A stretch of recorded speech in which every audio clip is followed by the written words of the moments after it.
I remember we were all following you in the running club on your dot, Mm.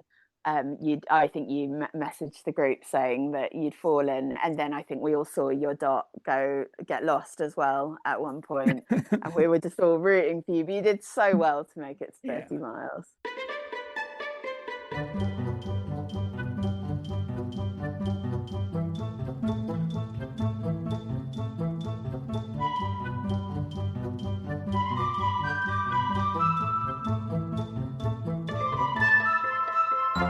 Hello, and thank you for tuning in. You're listening to Travel Tales from Beyond the Brochure, a podcast looking at unfamiliar places across the world and aspects of travelling you may never have thought of.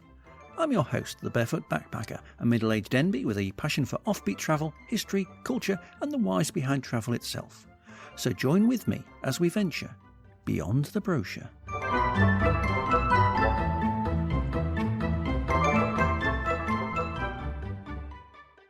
Hello. For a variety of reasons, I'm a week late with this podcast, conceptually, but also this episode was supposed to have had additional content about my second attempt at an ultramarathon, which I did last September, but never got around to talking about. I've written a lot of that already, so all I'll do is I'll publish that next week, and then I'll be back on schedule. This also means I'll do a housekeeping update then too, to save this episode being too long. I'd been trying to schedule in a chat with my friend Seanna for pretty much exactly a year, originally in conjunction with my original ultramarathon episode. But life happened for both of us, and it's taken this long to get together. I'm aware my last episode was also a one-to-one chat. Don't get the expectation that this will become a regular thing, but I do think that it is more interesting doing this than just having a pre-recorded contribution from people. Bear in mind, I am not, of course, Michael Parkinson or David Letterman. Yes, so I have got with me, it's another interview time. I'm getting used to this. I have with me my friend Seanna. Seanna has been on the podcast before. They have done when I used to have a travel podcast, I have had them record many things. But this is the first time I've had them actually on the podcast properly, because they're a very difficult person to tie down. So, Seanna, if you'd like to tell everyone who you are, what you do, and say something interesting about yourself. Yeah, so I am Seanna, my pronouns are they, them, and I'm really glad to be on this podcast after so long trying to get together. And yeah, I guess the premise of this is we were going to talk about ultra running. I am indeed an ultra runner, although sometimes I feel a bit of imposter syndrome around saying that, but I have run ultras, hence I am an ultra runner. I've been on kind of a journey with running for a long time, and yeah, just kind of like trying to live an intentional life full of adventure while also navigating that around ADHD, mental illness, and lots of the hard stuff. And yeah, just that's kind of my general vibe, wanting to do more of the good stuff and lead a more aligned life.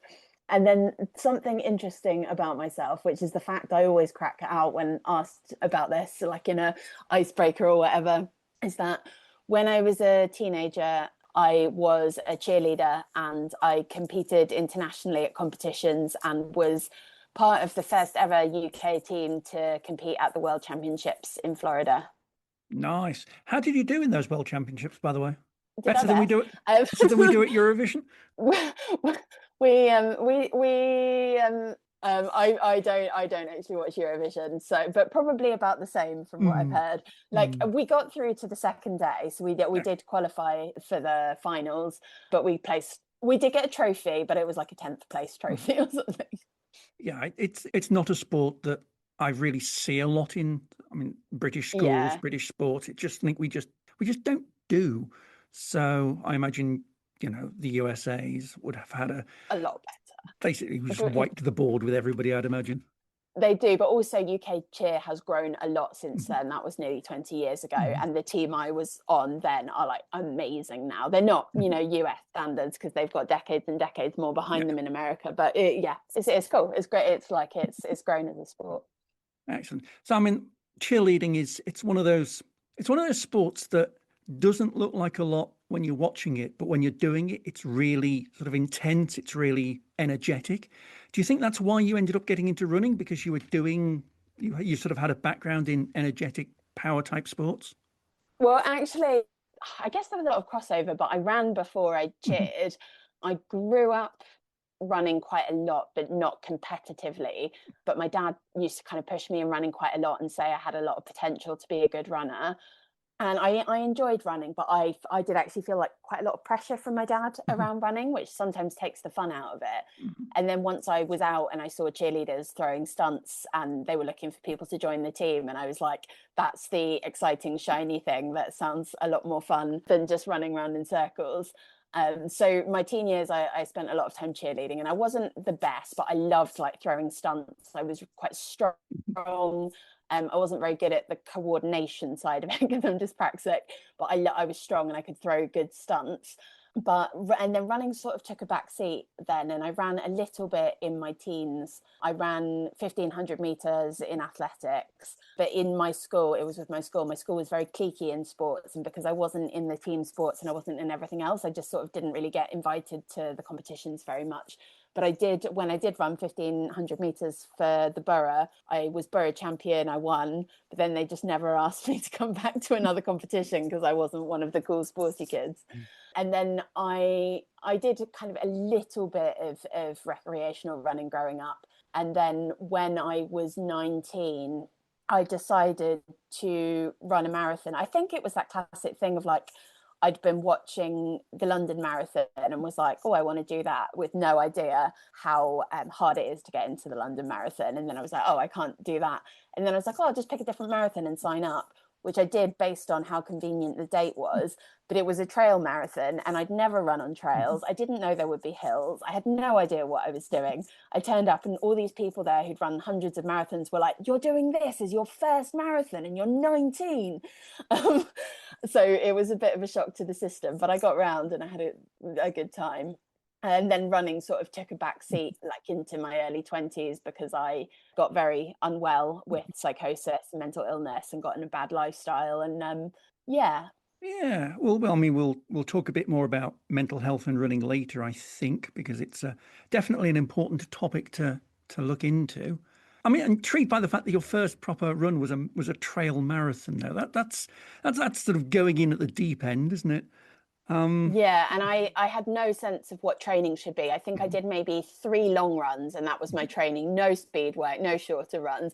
And I just had I mean, obviously I was doing cheerleading and I was lifting weights a Yep. little bit, but I had no idea what I was doing. But I had the win of youth on my side, where I was like, oh, I can just rock up and see how it goes. And it was hard, but it was fine. I got round. Do you think that's where you got your desire to do ultra marathons from? Because I know you've done a couple of ultra marathons. Um, Yeah, I've done a few, and now ultra running is my favorite mhm. type of running. And I don't think back then I even knew what ultra running was. I don't think I knew it was a thing. And it actually, I think the ultra side of things came about. I think I've always been drawn to things that are a bit extreme, Mhm. like, that feel like, oh, I don't know if I could do that. And I had for a long, I can't remember exactly when, but there was a period after I'd kind of gone through quite a severely bad time with my mental health. There was a period where I just was like, right, things have got to change, and I I'm going to start setting myself some goals and try and turn my life around a bit. And I'd been in sort of complete self-destruct mode and in a really bad place. And I just like, it was a New Year's of 2013. I was like, I'm going to just start writing down things I want to achieve in my life. And I think it was then I I one of the I had like more realistic goals, but at the time I wrote down that one day I want to run a 100k ultra marathon. And I guess in some ways that this was just the pinnacle of like what I thought health and fitness was. And I was so far from that. But I did then take up running again more consistently. I started with a road half marathon and I did quite well. I ran well, like for someone who hadn't trained that much at the time, I ran a sub 2 hour half marathon. And that was like off the back of I'd just given up smoking and I'd been smoking like 30 a day. And, I was really surprised at that. But again, youth was still on my side. I was like 25 maybe then. And yeah, so I just sort of like planted the seeds of running, and then I was road running over the next few years, inconsistently doing park runs, just dabbling and really getting a lot of joy from it. And there was a lot in my life that was still not very aligned. And yeah, like I'd made some changes, but I was still struggling. I was drinking too much and I was struggling with my mental Mm-hmm. health. And then in 2014, I got a charity place to run the London Marathon for Mind, Mm-hmm. mental health charity. So I was fundraising for that and training, and I was actually injured by the time it came to race day, so I didn't have the race I'd hoped, but I had an amazing time. And yeah, it was another thing that was like, I'd run a marathon before, but I'd gone through all this terrible period of not looking after myself, just abusing my body, and then I was running a marathon even with an injury. And even then it had that kind of slightly extreme nature of like, I knew I was injured. There were medical people being like, well, you can carry on, but you should probably stop. I was like, no, I'm absolutely finishing this. And then after that, I didn't run for quite a while, probably quite a few years, because of the injury. And I had an Achilles problem, and I'd never went to physio. I was just like, well, I guess I can't run at the moment. And then I just picked it up again a few years later because I signed up for the New York Marathon, another road marathon. So trails hadn't really entered. I mean, despite having done a trail marathon before, I didn't really understand that whole world, and that it was kind of a separate sport. Did the New York Marathon, ended up not training for that either and not being sure if I was going to do it, but had a great time and got round. There's a bit of a theme here. And then it was a couple of years later, it was when we went into lockdown, so start of 2020, I got quite, we all had lockdown obsessions, and I got quite Mm. into just like obsessing over fitness. So I was watching all these YouTube videos, and I during that window of time we were allowed out to not be in our homes. I was living on a tiny boat at this point as well, so really needed to get out a lot. And I would go for a run, usually just a short, easy run, no goals. But at that point, I had it in my mind that I really wanted to train for a sport that I was like really pushing myself to the top of my capability. And I was watching at the time a lot of CrossFit and bodybuilding videos, and that I thought this might be the route that I was going to go down. So I was just running really to supplement that, because I thought CrossFit and bodybuilding, I saw people online training very hard and often starting and getting to competition quickly, not necessarily doing that well quickly, but that journey, often working with a coach. I really liked the idea of working with a coach and how that would make me feel like I was an athlete working for goals. I just like that whole concept. So I actually went down the bodybuilding route. For people who don't know, bodybuilding is not just about getting strong. It's a very aesthetic sport. It's about, you've got people getting on stages in bikinis, and they're like literally assessing exactly how your muscles look and your overall look. And I'm not a very aesthetic person. Like, I don't make a lot of effort with how I look. So it was also quite edgy in terms of like, I would have had to get on stage in a bikini. And it's not like I had body shame, but it was just like, that's not a world I can understand. So that actually felt kind of interesting. But I went down that process. I got really fit, really strong. I was doing consistent running, like easy running, no goals for the running, just to support my fitness. But then that whole journey took me on a bit of a difficult road with my relationship Mm-hmm. with food, because it was all very, very controlled in like what you could eat and your macro breakdown and how much you can eat, and cheat days and how much more you can eat on cheat days. It's basically, the sport is essentially competitive dieting. And that was not for me. And also during that time, I was starting to become more aware of my gender identity and feeling into the fact that I was non-binary or didn't feel in the gender binary in some way. And that's something that had been with me since childhood to varying degrees, but it was becoming more prevalent. And bodybuilding feels like a very, very gendered sport. It's very like women get on stage in bikinis, men like look a certain way and wear the tiny little things. And it just felt so gendered. Just at the time, I was feeling like I was wanting to move away from things that are gendered. So I actually quit bodybuilding before I even competed, which I was really glad to do. But I was like, I do need another sport to really put my all into. And I said, I want to work with a coach like I had with bodybuilding. And then right around that time, or shortly afterwards, I saw an advert on my Instagram for a running club called Queer Runnings, which is an online running club for the LGBTQIA plus community. And they were offering a kind of introductory training camp program, like a virtual training camp where you train for maybe it was a 10-week period at the start of the year, and you receive coaching and you work towards a goal and you have strength sessions. So I signed up for that. And that was the point when I was like, I think this is the year I want to run an ultramarathon. And I'd had that 100K that I'd written down on the back of my mind for a really long time. And I was like, okay, I'm just going to start very easy. 50K. I mean, 50K is not very easy, but in ultra terms, it's generally the shortest ultra you'll have. And I signed up for the Thames Path Ultra, which is along the Thames Path in London, going from like Fulham way up to Runnymede. And then if you did, there's 100K as well that goes on to the end, Oxford, somewhere like that. And so I signed up for the 50K and started working with Queer Runnings with my running coach who I work with now, Sophie. And I just absolutely fell in love with that world. I found queer community that I hadn't really had and felt such a sense of belonging within that, but then also had the accountability of a coach, had the support of a community to actually feel like those goals I'd had in the back of my mind for so long could be within reach. So that was how I got to the ultra stage, but it had been through a lot of like failed training attempts, all these marathons that I'd done and not really trained properly or something had gone wrong. That taught me like I do need extra support to get this done. And then finding that was like, okay, I can set my sights a bit bigger. Did you find it difficult? Because obviously Queer Runnings, that's online, isn't it? It's sort of virtual. Do you think that makes it more or less difficult to train with if you haven't got someone there physically pushing you on? If it's all virtual, do you think that's a different way of training? Do you think that's harder to? For me, it's not, because my problem was generally getting out the door. And like, I don't really need pushing once I'm out, or like, there's points where, I feel like quitting and whatever, but my problem is structuring my time, getting it done. And that having a coach who's like sending me reminders, helping me plan my week so I can figure out when I'm fitting runs in.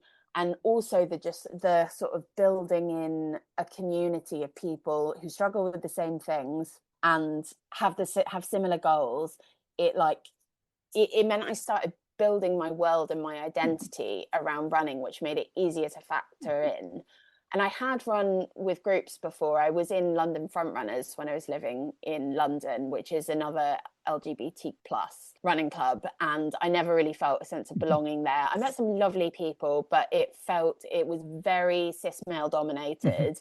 And in general was very fast paced. And I just felt out of my depth there and never really felt like I could be myself there. And then when I found Queer Runnings, it just felt different. It felt like it was for the misfits. And that online space really actually, I think, benefited me because because I do struggle with a lot of the executive function and the logistic stuff. Physically getting myself to a running club can sometimes be hard, but like just having the people there, a coach or a community that will support me to get out and just get on my training run from my front door, that is absolutely always changed my whole life, I suppose. Yeah, it's nice to have a community. It's nice to have that. What's it called? I'm going to say peer pressure, but it's not quite peer pressure, is it? Accountability, yes. I would call it. Yes. It's like it's supportive. I wouldn't call it pressure, but yeah, it's just the that concept of everyone gets it and they want to help you reach your goals because they know what those goals feel like. And I will say I still haven't made it to 100K yet after that being my goal, but this year is going to be my year. I'm going to talk a bit about queer and non-binary and sexuality in running shortly, but I just want to sort of talk about ultras specifically first. You say you've done 3 ultras, which is admittedly one more than I have. Yeah, so I've done 3 in race conditions, but if you count like ultra distances in training, I've done quite a few more than that. But like actual races, only 3. For the purposes of my listeners, Seanna is the person who I screenshotted an extract from a conversation where they said something to the lines of, I'm just going to go out for a 50-kilometre training run. That was last weekend. It ended up being 55 kilometres. Nobody in the real world does 55-kilometer training runs. But I'm training for a 36-hour race, so it's Yeah, yeah, it was just a fraction of what I'll hopefully be doing. it's But yeah, fair. it is quite an extreme world. Yeah, I have entered two ultras. I have finished one of them. So on that basis, how did you feel during your first? How did you feel doing it? Were you comfortable doing it? Did you have any regrets after you'd finished? Well, yeah, so it was 50K and it was flat, and I'd picked a flat one as my first one because I thought Yeah. it would be easier. And I lived in London at the time, so didn't really have the capacity to train on hills. And I mean, I would say it didn't go to plan in a lot of ways, which I think is often the way. But because it had came like at the end of a lot of lockdowns, I was very susceptible to getting COVID, and I think I'd had COVID 3 or 4 times by that point, and that had both affected my training, but also it had slowed me down quite a lot by that point. To like, I don't know if it wreaked some sort of havoc on my respiratory system that I still don't like. I still think is impacting me now. But so it meant I was slower than I'd have liked to be. And I employed a bit of a run walk strategy, which, yeah, it worked well for me. I think I was doing like 10 minutes jog and then 1 or 2 minutes walking or something like that. And then that was my intention to do the whole way through. And I started it from the start rather than just walking later when I needed to. And the walking did increase the longer I went with it. But it was great. Like, it was a fantastic entry into ultra running. I don't think I'd have had the confidence to get out on an ultra in the hills, especially when I was living in a flat area. But also, I do now, having run a couple of hilly ultras and living in Devon now, where everything is hilly, there's no such thing as a flat run near me. I actually think that I find flat running for that long harder in many ways, partly because it's the same muscles being used over and over again. Whereas, on a longer ultra, generally you'll walk on an uphill, you're employing different muscles, you're taking it's all a bit of a fun day out. Whereas running on the flat along the river it was a very inclusive race. Like, there were lots of people walking it. It wasn't, but there was more, I think I came with more of a sense of I should be going faster because I was on the flat. So I wouldn't change anything about choosing that as my first ultra. I think it was a great gateway into ultra running and the sport, but I don't think I would choose a race like that again unless I had a speed goal or something like that, which I don't think I ever would, because that's not really my style. I'm more about the experience and running for joy and all of that. Yeah, I mean, there's an ultra, like literally the only flat bit in Calderdale is the canal that goes from Manchester to Surrey Bridge, and there's an ultra that does that. It's about 32 miles, and it is almost. I mean, it's a canal, so it's not flat, but it's certainly flat. And I've walked along most of that canal, and it's nice and it's pleasant. It's just, I think running it would be dull. Also, it's not very Yeah. wide, so you sort of get stuck behind someone that's going slower, or you hold someone up, and I think it would just get frustrating after a while. But yeah, so I was going to say, have you got any sort of learnings from that first ultra that you passed forward to your next ultras, or anything that you'd sort of suggest anyone doing an ultra for the first time might want to bear in mind? Yeah, I think my biggest learnings were around fueling. Mm. I mean, I'm not sure how much I took them into future ultras, but I was fueling mainly through gels and sweets and things like that. And then at the halfway aid station, there was a sandwich available as part of what the race were offering. And I felt quite unwell after I ate that. And it kind of made the second half really tough. Mm. And eating in ultras is my greatest joy. So it actually just, I mean, that my learning from that was that I needed to train more with real food and not just with gels, and to eat more. And I think that I've taken that away, and I'm pretty good at eating in ultras now and managing gut issues and things like that. And I will say that the sandwich they gave me, I think I was vegan at the time. I'm lapsed now. I'm vegetarian. I've fallen off the rails. But they had like a separate vegan. We put this aside for you, and it was some kind of a like spicy bean paste. And spicy bean paste is probably not what I would give to an ultra runner. like, I love spicy food. I'm sure it was delicious. But when you're in an ultra, you just kind of need plain stodgy food. And yeah, so I think like the nutrition side was a learning for me. I was And going to then ask you about that because I mean, I know I didn't know you were a relapsed vegan. I knew you were vegan for a lot of the time. I was wondering if that kind of makes a difference in terms of what you can.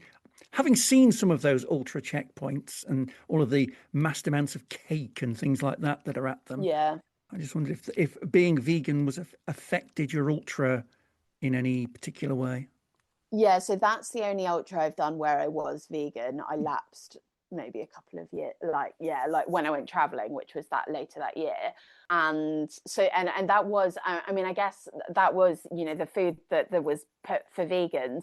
I like there was plenty. It was a really well organized race, and there was plenty of food. There was like fruit and sweets, and they'd marked things really clearly. I'd also brought lots of gels that I checked all the labels and things like that. But I guess it is that thing of like, if they're providing a sandwich or something like that, there are maybe fewer logical, plain, ultra friendly foods that are vegan. And that's why they gave me a spicy bean paste. I mean, maybe plain hummus would have been a better decision. I But mean, I've certainly heard people saying, cold roast potatoes that they yeah, sort that of, kind of thing is yeah. great. Yeah, just solid carbs.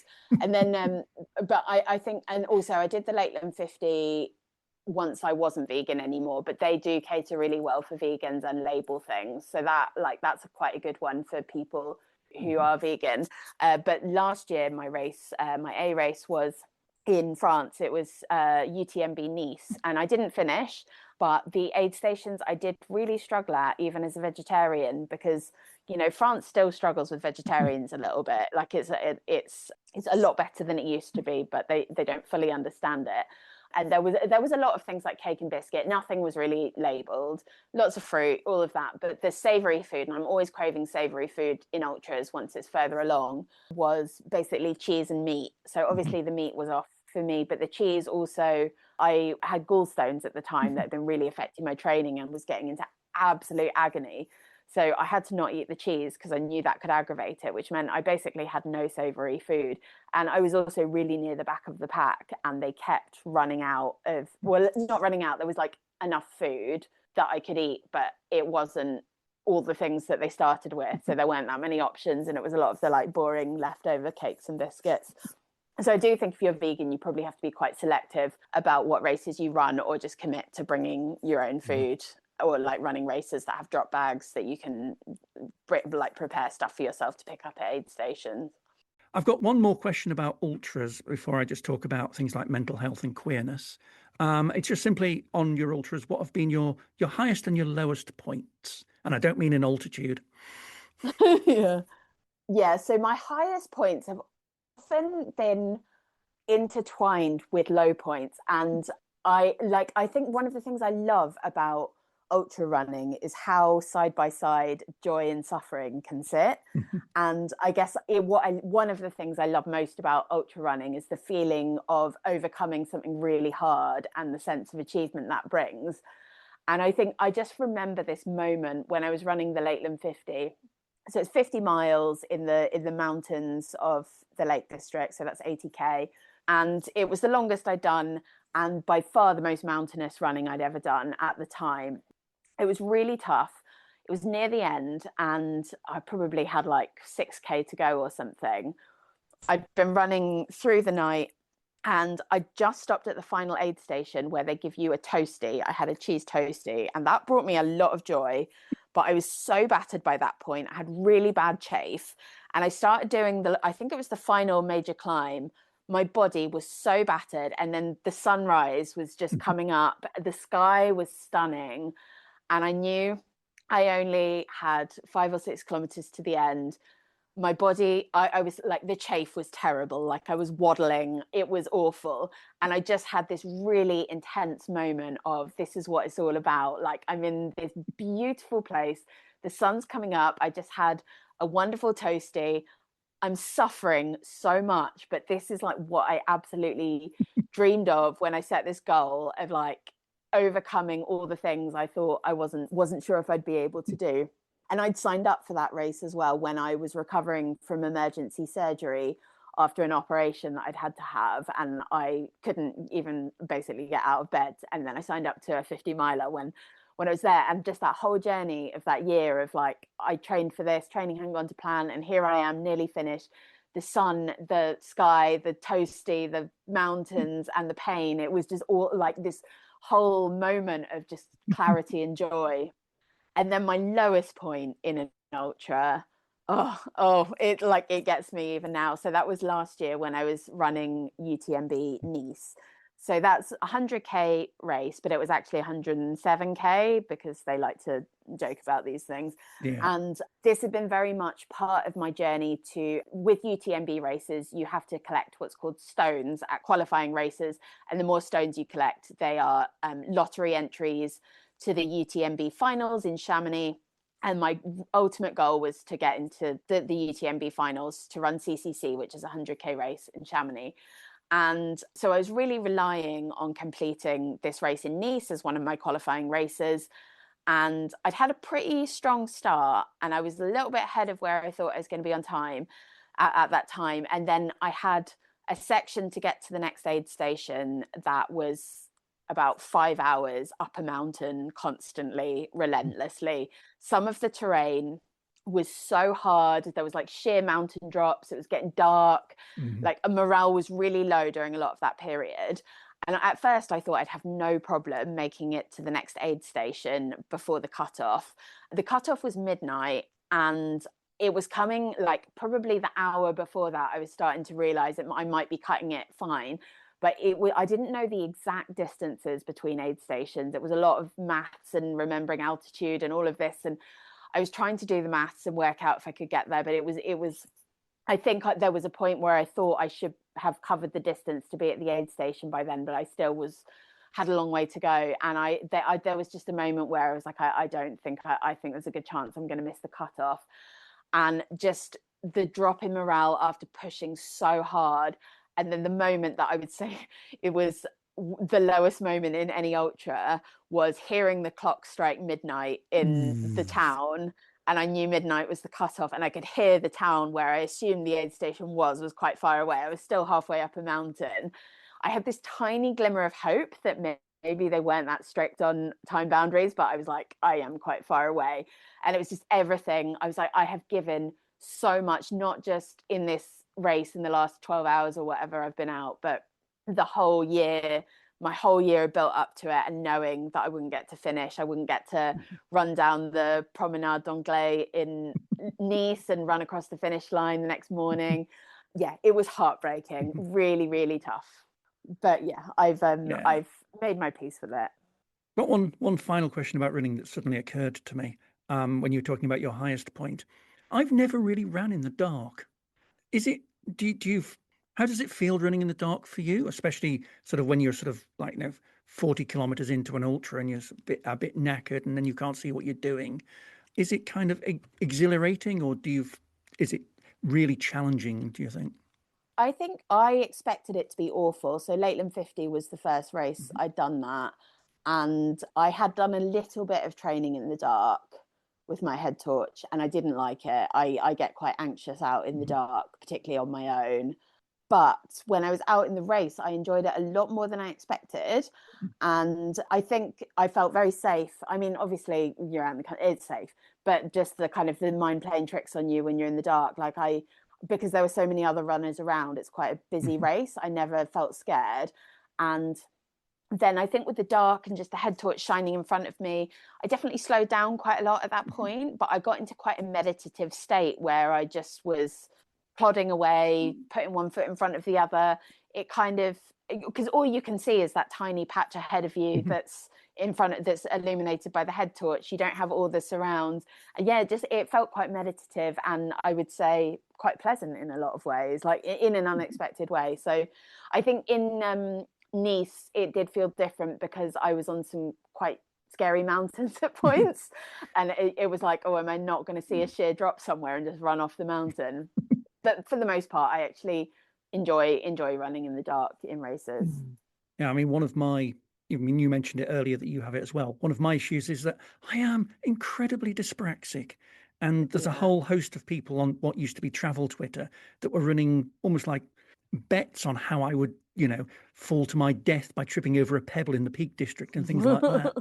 So does that kind of thing concern you, being dyspraxic as well? Just not really knowing, not really knowing is the wrong word, not really being able to sort of visualize where you are and always knowing that, you're not quite as aware of your surroundings as most of the other runners. Certainly when I'm running, I'm not very good at running down hills because Yeah. I'm just very conscious that I will slip and fall over far easier than perhaps I actually will. Yeah, it is something I do worry about, and I do fall quite a lot. And I've been lucky that I've never had a fall so severe that I've broken something or broken my teeth or anything like that. And I know people who have. I tend to have quite a lot of quite small falls and slips and trips and things like that. And going down hills, I actually have gotten a lot better at that the more I've done, but I don't feel in control when I'm doing it. I kind of just let the momentum take me and like try and trust my feet to do what they do. And I do fall a bit, but yeah, I would say over time it's gotten better, the kind of trust in my body, but I also know my body can do really silly things. And I think like when I'm out, when I was in Nice in particular, and I was quite scared because it did feel quite edgy. I just reminded myself that you just don't hear that many stories about people falling off mountains.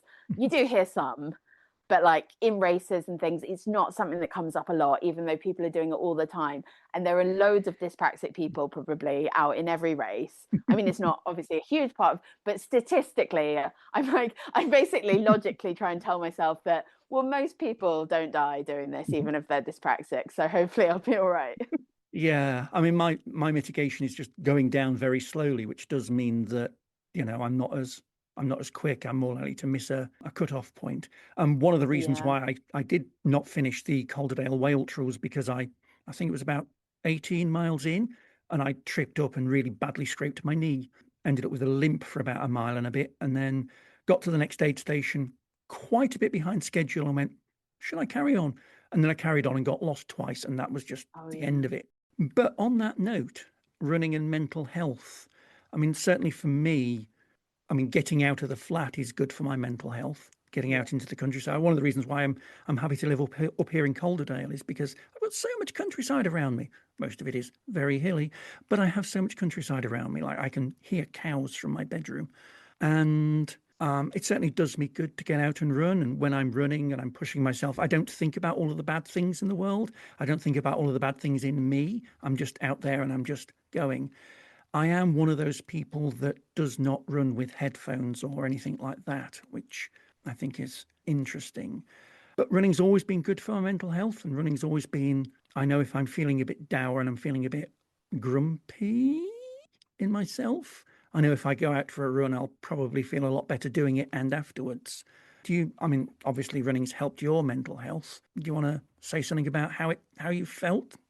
Yeah, and I would say like when I took running up again after quite a difficult period with my mental health, and I started setting goals and started running, I was fully running without headphones then, and I would not switch off from my problems. I would use that time to think over and over and over and over all the bad things that had happened to me.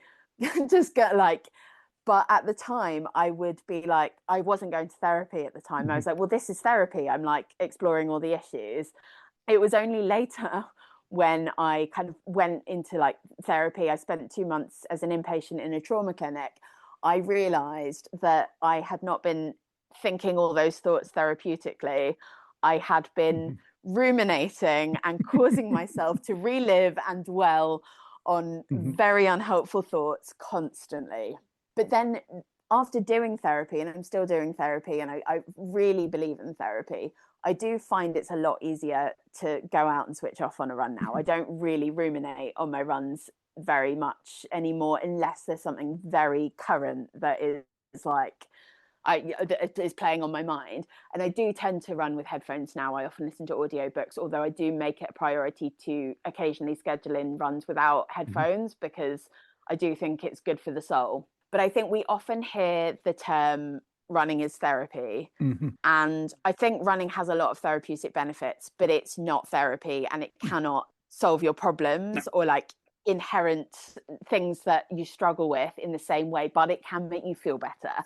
And I would say now, like, I am 100% aware of how much running helps me feel better, yet I still struggle if I'm feeling bad to get myself outside and across the threshold to start running.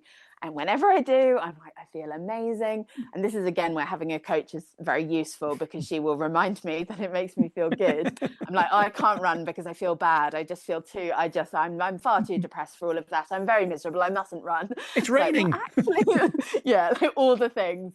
And actually, and it is funny because I am so aware that it helps, yet my brain doesn't, or cannot in the moment often make that connection of like, just go for a run and you'll be all right. Yeah, and I've heard many people say things like the first mile is, the bedroom mile. It's getting out of your house. It's getting out of your bed. It's getting off the sofa. It's getting out is the hardest of all the miles you will ever run. Yeah, exactly. Just getting your socks on. Yeah, well, indeed. Maybe. Yeah, I mean, certainly for me, and I've spoken to this to my therapist as well. It's once I have got my running gear on, then I'm kind of committed to myself. Yeah. So the hardest thing for me is getting the running gear on. Once I've got that on, my brain goes, well, I've got the gear on now. It seems a waste not to go running in it. Yeah. And sometimes I don't know if it's the same for you, but I know this, but I have a resistance to putting the running gear on, because I'm like, but then I'll run. Yep. And I like, that might be hard, or like, and there's a kind of like, oh no, that's a trick. It's a trick. You just want me to run, and I just want to sit here and feel sorry for myself. But yeah, like, it's the getting the gear on is the hardest part, because then once you're there, you're like, well, I've just got no reason not to run. And then, and often within like, sometimes it takes me a kilometer or so to feel good once I've started, but often it's within 10 seconds. I'm like, oh, this is nice. Yeah, I've got a regular route that I jog that the first kilometer is mostly flat, and I'm running it and I'm feeling, this is, I'm just starting now. I'm just sort of, everything is aching. Oh, I'm going too fast. Oh, then the hill comes. Once the hill comes, my brain goes, bloody hell, this is a hill. And I just kind of switch off everything else just to get up the hill. Once I'm at the top of the hill, it's like, oh, I'm running now. It's fine. Brilliant. And then I just plop away. So I think the hill, I don't like getting out of my flat to go running on the hill, because it's a hill. But once I'm there, it's like, that's coming. I can't really avoid it. There is literally nowhere I can run that at some point does not involve me running a mile up a hill, which is ridiculous. You'd think I'd be fitter than I am. You're probably fitter than you think. It's just you're always on a hill, so you never get to demonstrate it. I make jokes that I run ultras because I'm too lazy to run 5 and 10Ks, because you have to run so fast. They're really hard. They are. I'm training. My least favorite of all of the athletic distances, my least favorite is 800 meters. But I have distinct disdain for anything that's run on an athletics track, because athletics is boring. Going around in circles is very boring. But 5K, even parkrun 5Ks, it feels like a lot of effort to do a 5K. Yeah. Well, with the running around in circles, I've always been quite intrigued by these ultras where you just run around a track for hours and hours, like 24 hours. But I'm not doing that. But my A race this year will be running around in circles. It's a 36-hour race with 5-mile loops, and you do as many 5-mile loops. So obviously it's a lot nicer than a 400-meter athletics track, but I think it will be that same, like, this is a bit relentless by the end of it. You've never fancied doing the tunnel? It has crossed my mind, but I think it's probably not the one for me. No, is that the 200-mile one? That's the 200-mile one, yeah. I was actually thinking, because there is a 2 tunnels ultra that's in the same tunnel, I think, that's only 50K, and that's the one that I thought of. I'm absolutely not interested in 200 miles in a tunnel, thank you. One thing I have noticed about ultras, and especially because the BBC did an article on the tunnel about 4 years ago, when you did your first ultra, you were sort of young and fresh. But what I've noticed is that ultras tend to be they're dominated by people in their 40s and their 50s almost a lot of the time. So ultra seems to be something that you grow into. And I think that's possibly mental as well as physical. I do. I think there is a lot of theory behind that, around that, like when you get older, people tend to be a bit more patient and like be able to gruel it out for longer. But I do also think that there's a physical side, in that like a lot of the people who might perform really well in ultras might have run shorter distances quite well, but as they age, they can no longer perform so well. So they like turn to ultras because it's more about the endurance and all of that. And older bodies are more geared to it. But yeah, it is also a sport that a lot of people take up later in life, and they haven't necessarily run throughout their younger years, but they find themselves just being quite good at it. And I think a lot of ultras, particularly in the longer ultras, it's a lot more about how well you can manage yourself and manage your stuff and manage your nutrition than it is about like how fast you can run. Because obviously you're not running fast over that period, but most of the reason people's ultras don't go to plan is because of glitches in how they're managing themselves and managing their gear, particularly when you're getting over 100 miles, 200 miles. That kind of thing is really a lesson in self-management.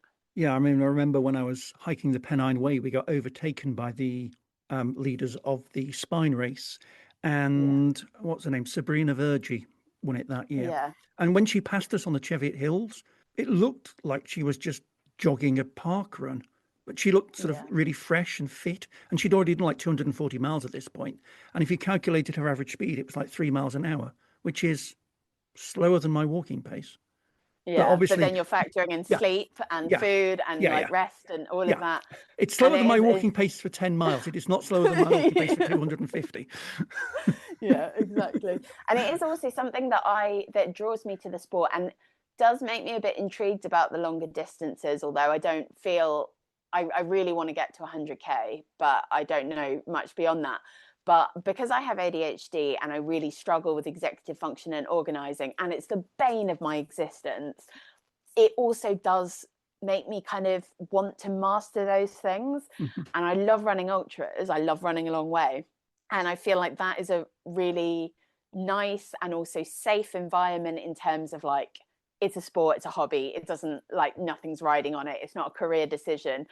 But like, if I could get to a point where I did feel able to do that, I feel like that would really help with my confidence in managing my ADHD symptoms. It would also, I mean, I think it also helps self-confidence in general, because you can just say, I've done this. I have challenged myself and I have done this.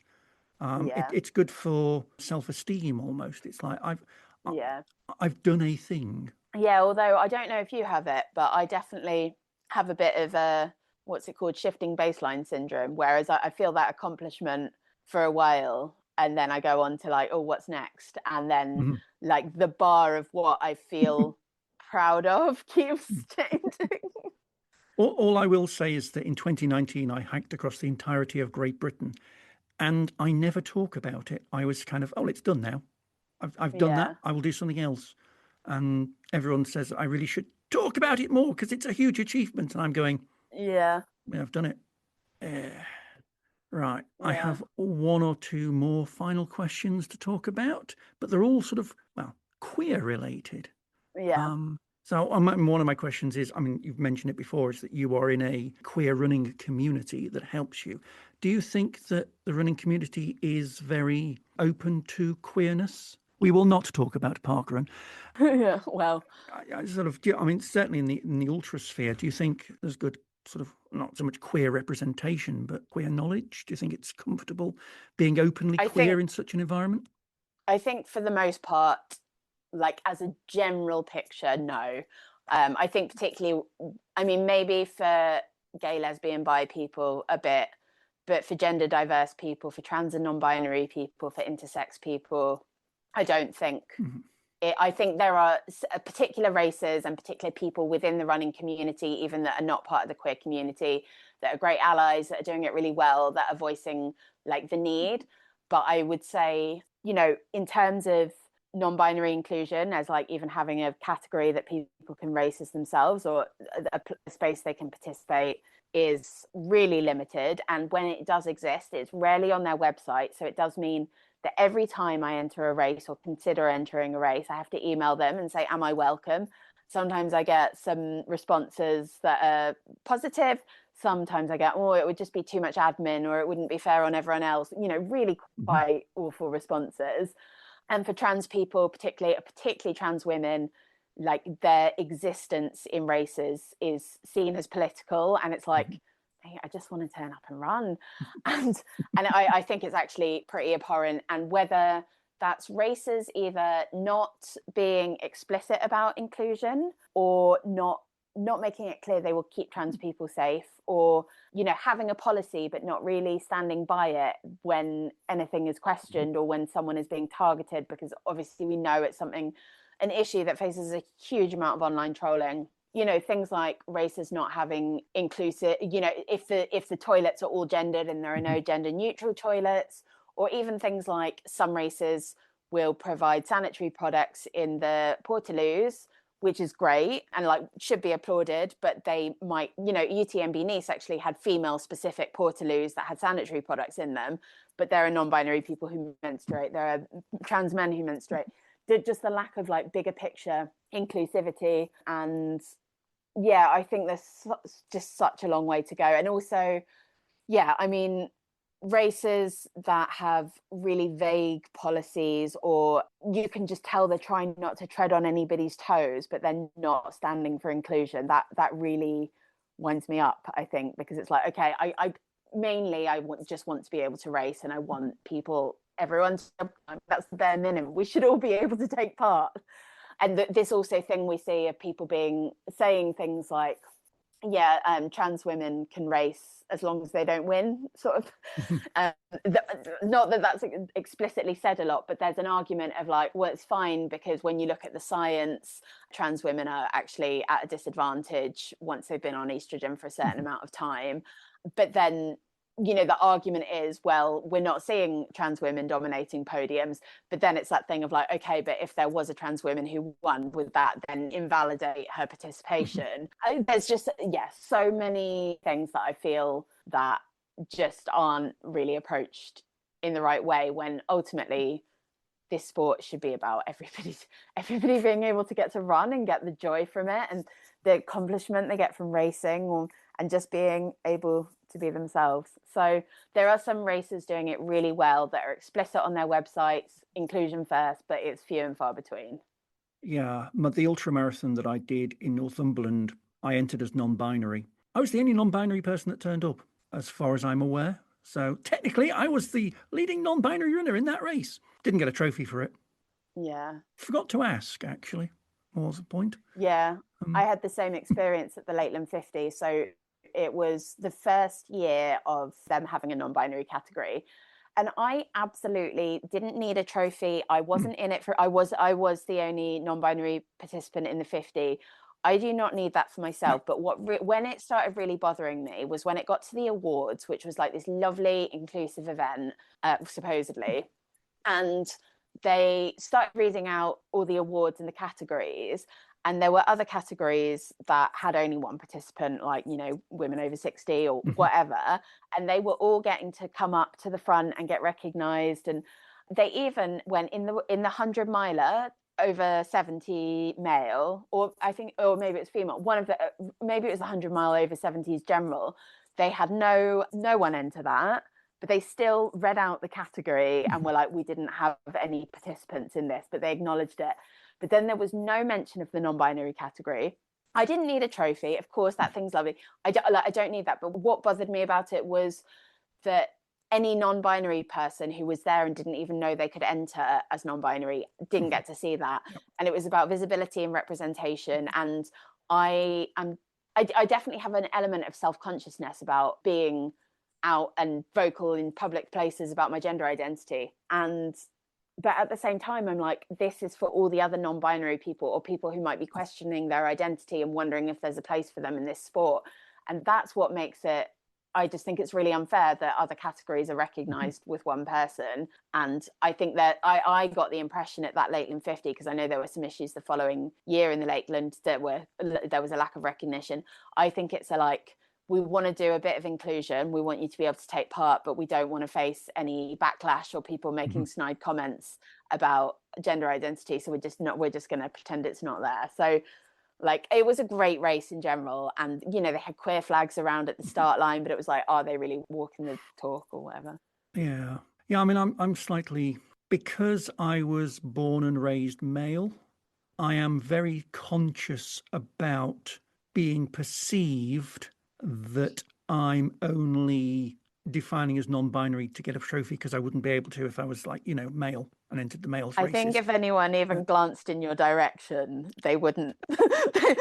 You've got very, very, very not cis male energy. I don't think they would think that you were just entering for a trophy. I think I think it's quite clear you're not just a cis male. I think your gender is wild and wonderful.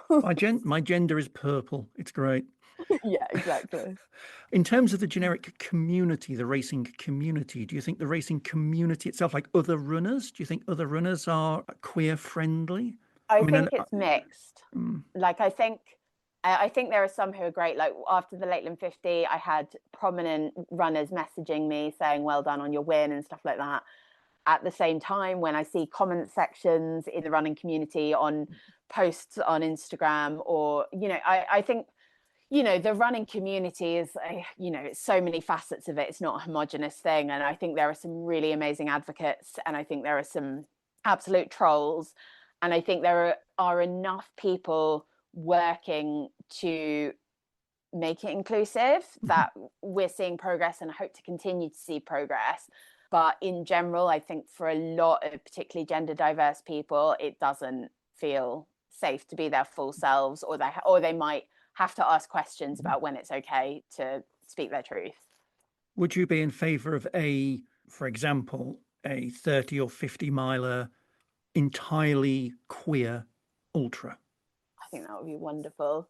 I mean, I think that would be absolutely wonderful. And I think, well, I don't know how much of a market there'd be for it, because it's, the queer community is X amount and the ultra community is X amount. But I think it would be a wonderful thing, even as an informal thing. Yeah.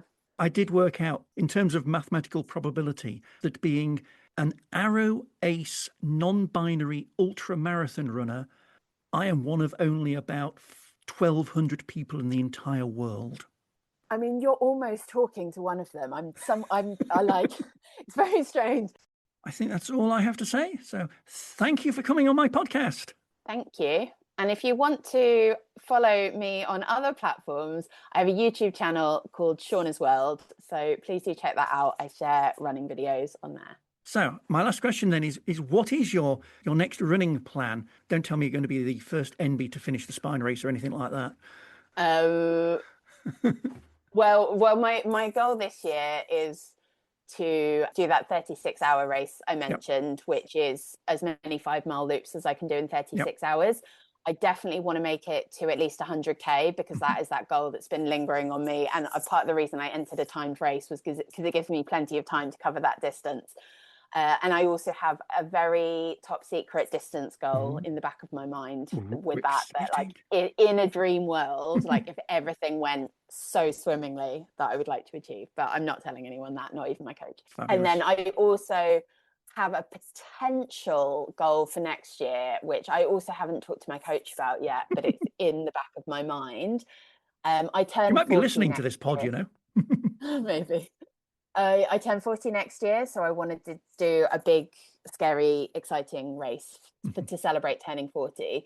And I've wanted to do a desert ultra for a while, and there are a few kind of multi-day desert ultras that I have my eye on.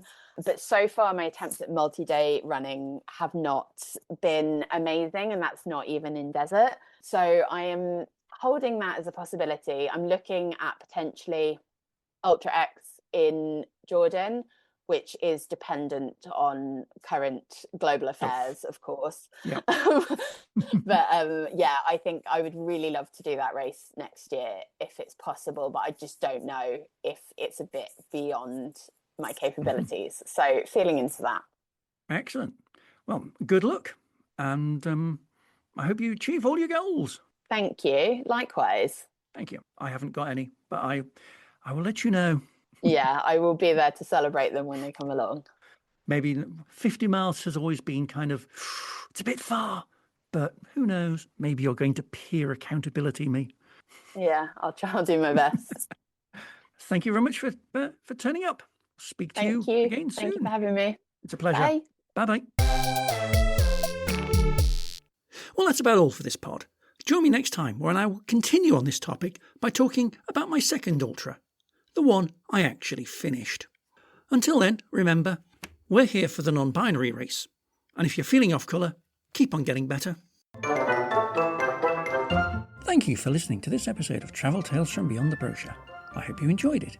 If you did, tell your friends that I rocked your socks. If you wear socks while listening to my pod, that's your call, not mine. And don't forget to leave a review on your podcast site of choice.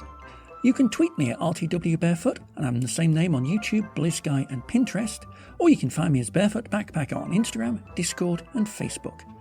Don't forget to sign up for my newsletter, and if you really like what I do, you can slip me the cost of a beer through my Patreon in return for access to rare extra content.